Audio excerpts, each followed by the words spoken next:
Hello there, what's up? Commando here. Welcome to my NXT TakeOver Unstoppable predictions. Let's just get straight to it, and I'll speak about some rumors and stuff later. But first off, we have Kevin Owens versus Sami Zayn for the NXT Championship. Um, the build's only really started the last few weeks, which is weird. Like NXT hasn't been as good this past couple of months, you know. It only started getting somewhat interesting when they did the last tapings because then they announced the takeover thing. Which it shouldn't be. There should always be a build to something. Um, which, like TNA is doing it right. TNA is doing it right, and they have been doing it right for like more than a year, I would say now.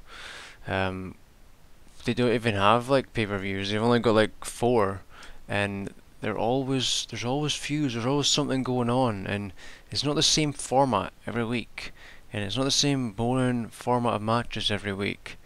It's really good, you know. I'm enjoying it. TNA, I would say, is probably the best wrestling product that you could see right now. I mean, I haven't watched like Lucha Underground, so I can't really comment on that, or Ring of Honor. I can't like compare that, but I would say TNA. You know, if you're looking for a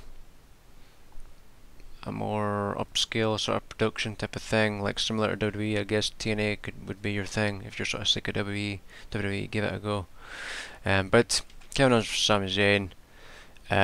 This match might not even happen, you know. Sami Zayn's injured, but Sami Zayn's saying that it's gonna happen, like he said on Twitter. So yeah, but I think Kevin Owens will win this one. It should be a good match, but if it doesn't happen, then I think like whoever wins the number one contender thing will face Kevin Owens that night, maybe, or like all the people will face Kevin Owens like in a fatal four-way or whatever. But anyways, next we got Sasha Banks, my babe, versus Becky Lynch for the NXT Women's Championship. The build to this one's been pretty good. Like spoke about it in my NXT reviews. Quite enjoyed like the contract signing thing. That was really good with Sasha Banks. I feel we haven't seen enough of Sasha Banks. Like she's just amazing, you know. I love her. Maybe I'm a bit biased, but I feel I haven't seen enough of her on NXT the last while. But I'm gonna go with Sasha Banks to retain here over Becky Lynch. That's what you call her, Becky Lynx. Next we got Blake and Murphy versus Enzo Amore and Big Cass, Colin Cassidy. The build to this one's really been about Blake and Murphy wanting to get jiggy with Carmella, pretty much. Pretty much, that's what it's been about. But Enzo and Cass, you know, hopefully we get a good promo from them. You know, I love them guys. They're my favourites in terms of promos for NXT. I just love them guys, and I think they could win it here. I think this could be their time to win the NXT tag titles because I don't see anybody else winning championships. So I could see them picking up the straps here at TakeOver Unstoppable. Next we got Finn Balor versus Hideo Itami versus Tyler Breeze, but Hideo Itami's injured, something to do with his shoulder I think, and he's going to be out for like 6 months. So what I think they should do, and I spoke about this in my NXT thing, I don't think I got any feedback on it or from what I said as per usual, but I think that Adam Rose will be added into this, or he should be, you know. I think it would be a good idea to put him into it, to show that he can actually really wrestle. Like he was doing this stupid shit on SmackDown, with fucking Rosa Mendes just kissing all the time.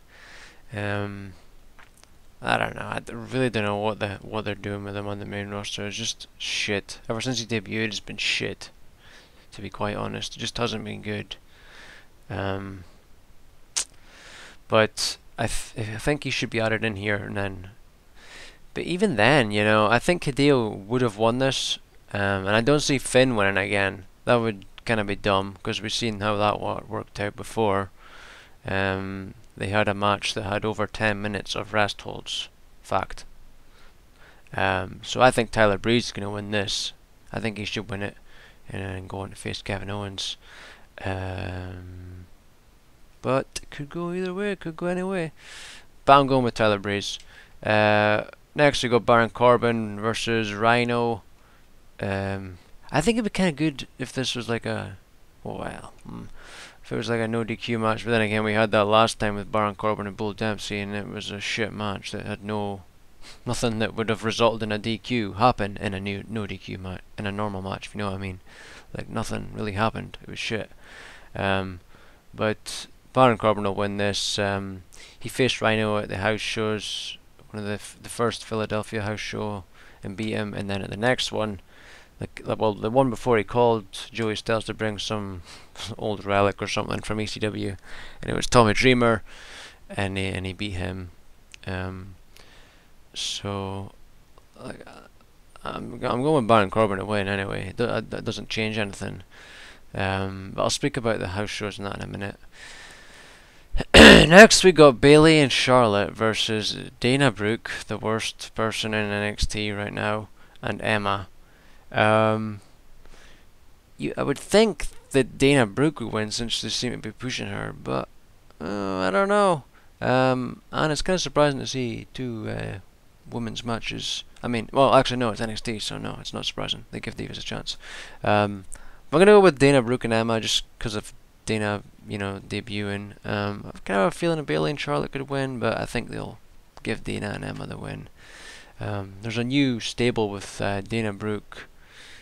I can't remember her name. The interviewer chick, and this, I think it's Lena Fanine. Like, it's The Rock's cousin. She's like huge. It's like a new stable with them happening at the house shows. Like, I'll speak about it now. Why are the house shows better than what's happening on weekly episodes of NXT? I don't get it. Not even just the regular house shows. Like, I've been reading the reports and stuff the last few weeks of the ones just in Florida, and it just sounds so much better. There was one week where bloody Billy Gunn came out as Finn Balor's surprise tag partner against Kevin Owens and I think it was Tyler Breeze. Like, that sounds awesome. And they were doing like cross chops, and he was doing all like Road Dogg's moves and stuff. But then the house shows, like Philadelphia, bloody Sasha Banks versus Charlotte was the main event, and they got like a standing ovation or something, I heard, and it was like a really awesome match. Like, Mick Foley loved it. And there was a fatal 4-way. I think it would have been last night as of recording. I'm recording this on the 16th. Where there was a fatal 4-way with Becky, Bayley, Charlotte, and Sasha, and I think Egg got a standing ovation. So I don't know why is the house shows better than what's happening on the weekly stuff. I don't know. The weekly stuff's okay, It's not as good as it's been. I mean, it's been better this last few weeks, but I don't know. It's not as great as it once was. Something's lacking. I don't know. I think it's this house show thing that's kind of, bugging me, because they're having such great matches, and it just sounds so much better than what we're seeing on the weekly shows. So I don't know. I'm a little, jealous, I guess. Why are the house shows doing better than the thingy? I don't know. It's weird. It's really weird. But also, I was about to end it there, but no. There's rumors that Samoa Joe has signed a 2-year deal and could debut NXT TakeOver, which would be awesome if that happened. And I could see Yuha Nation possibly debuting. But I think they should sort of save some of this for like the weekly shows, It would help. It would help, I think. It'd be kind of good if NXT was live or something, because then it could be more interesting instead of taping it all. But it is only an hour, so. But I still think the stuff that's happening in the house shows needs to start happening on the weekly shows, because the weekly shows just aren't. They're not as good as what's happening on the house shows. That's just my opinion. I mean, having awesome matches, from start to finish, and interesting sort of like angles and stuff happening. I heard that like that Shoot Nation stable is done. Like, 2 of them are staying together, but like the Chad Gable guy, he's on his own. Never even got a chance to see it, on TV. I hope they don't break up that Dash Wilder and Scott Dawson team, because I hear they're doing really great stuff. they're like really having really great matches. So I want to see some of these matches, you know. But I was watching. I spoke about it in my Payback predictions. I was watching this like Great American Bash. It must have been like if there was a DVD thing called the Great American Bash, like the best of the Great American Bash or something. Like every time there's a pay-per-view, they hear this like special thing here in the UK and show some of it. And there was tag matches, and the thing that I liked about it, especially the earlier stuff, like from I think it was like the early 90s. It was like Stunning Steve Austin and Rick Rude versus I think it was Barry Windham and Dustin Rhodes, aka Goldust. And it wasn't. It was the heels wearing down the faces, but it wasn't the same thing over and over and over again like WWE does with their regular tag matches. You know, it wasn't the same just rest holds and just the same thing over and over again. It was different, and the main thing that I liked was that I was actually able to get into the match because the commentators were commentating on the match. They were calling the match. They weren't talking about other shit. They were just calling the match, and it was pretty much just JR the entire time. There was another guy, but it was pretty much just JR the entire time, just calling the match, just saying what's happening, explaining it, and that needs to happen now. That really does, because I'm sick of watching and they're talking about other crap. Like I want to focus on the match, and you're talking about other shit. You know, that's something that really annoys me. You know, I just want to focus. I want to watch this match, and I can't really do that if you're talking about other crap. You know, it annoys me. You know, it really does annoy me. It's nowhere near as bad like on NXT and stuff, but the main roster, they do talk too much about other stuff that's happening. It's not just too bad. You know, sometimes I can enjoy both of it, especially if nothing's happening in the match, which can be a lot of times, and then they're talking about other shit, and it's okay. I just wish the commentators weren't talking about so much crap all the time. But tell me if you think Samoa Joe is going to debut, or Yuha Nation. Although I ask questions all the time and I never get a response.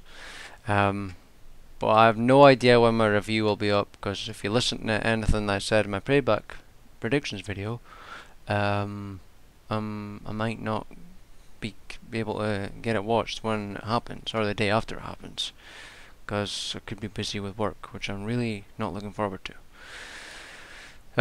So I would like to say it'll be up Thursday night, but it's probably not going to be until the weekend.